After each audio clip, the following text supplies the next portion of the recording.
지난 10일 부동산 대책이 추가로 발표됐습니다. 투기를 막겠다는 의지가 담겨 있다고 전문가들이 분석하고 있는데요. 어떤 의미가 있고 또 부산에는 어떤 영향을 미칠지 이 시간 알아보도록 하겠습니다.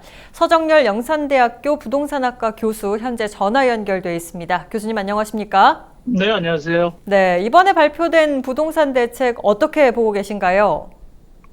지금 시중에서 말씀하시는 게 결국은 공급 대책이 빠진 세금 대책이다 이렇게 말씀을 하시거든요. 네네. 저 역시 이번 대책은 중요한 그 공급 대책이 빠진 상태에서 증세를 위한 세금 대책이다 이렇게 말씀드릴 수가 있겠고요. 네네. 그렇기 때문에 우리 지역에도 사실은 집값이 오르지 않는 상황에서 어떤 세부담에 대한 그 부담은 다주택자든 다주택자가 아니든 이어질 수밖에 없다 이렇게 생각을 합니다. 네, 그러니까 다주택자 그리고 투기를 막겠다는 의지를 보인 건데 이게 통할 거라고 보십니까? 지금까지 22번 내지 23번의 대책이 문재인 정부 출범 이후에 나왔는데요. 네네. 만약 성공했다면 이번 7.10 대책이 추가로 나오진 않았겠죠. 그리고 지금 사실은 6.17 대책의 후속 대책으로 준비를 하다가 결국은 또 7.10 대책이라는 이름으로 김현미 장관이 직접 발표를 한 것인데 네. 그만큼 대책이 시장에 잘 먹히지 않았다는 것에 대한 반증이 아닐까 싶습니다. 그러니까 결국은 22번 내지 23번 정도 규제 대책을 내놨지만 시장에는 먹히지 않았고 오히려 정부의 규제와는 반대 방향으로 시장이 움직였다는 측면에서 보면 시카고 대학의 미국의 선스타인 교수가 얘기한 규제 역설 상황이 지금 상황이 아닌가 싶습니다. 네. 이번에 발표된 부동산 대책이 그렇다면 부산에는 어떤 영향을 미칠 거라고 보십니까? 6.17 대책만 해도 소위 우리 부산 지역은 비규제 지역이기 때문에 네.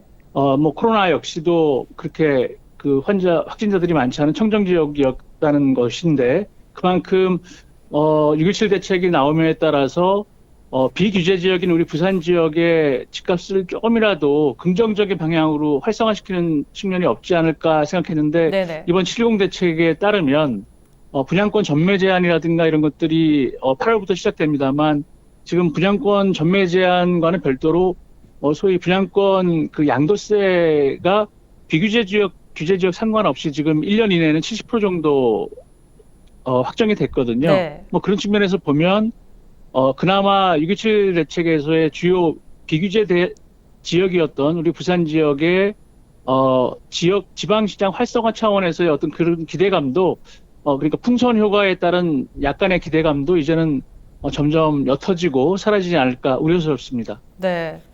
그렇다면 실수요자 입장에서 내 집 마련 시기는 언제쯤으로 볼 수 있을까요?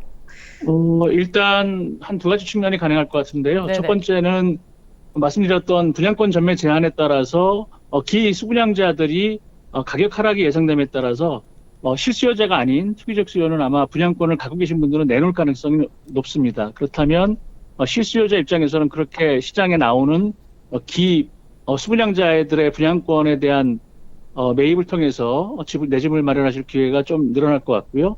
그리고 두 번째는 청약 시장에 대한 그러니까 청약 가점제가 현재 실시되고 있습니다만 그나마 우리 지역은 비규제 지역이기 때문에 또 내 집 그 생애 최초 주택 내 집 마련 실수요자에게는 어느 정도 공급 비율을 좀 늘린다는 내용도 있기 때문에 네. 그런 측면에서 좀 기대해 볼 만한데 결국은 지금 6.17 7.10 대책에 따라서 지역 집값은 하방 압력을 계속 더 받을 거거든요. 네네. 그러니까 실수요자 입장이라면 오히려 조금 더 시간을 여유를 두고 내 집 마련 기회를 삼으시는 게 여러모로 바람직하지 않을까 싶습니다. 네, 오늘 말씀 여기까지 듣겠습니다. 고맙습니다. 네, 감사합니다. 네, 지금까지 지난 10일 발표된 부동산 대책의 의미 그리고 부산에 미칠 영향에 대해서 서정열 영산대학교 부동산학과 교수와 이야기 나눠봤습니다.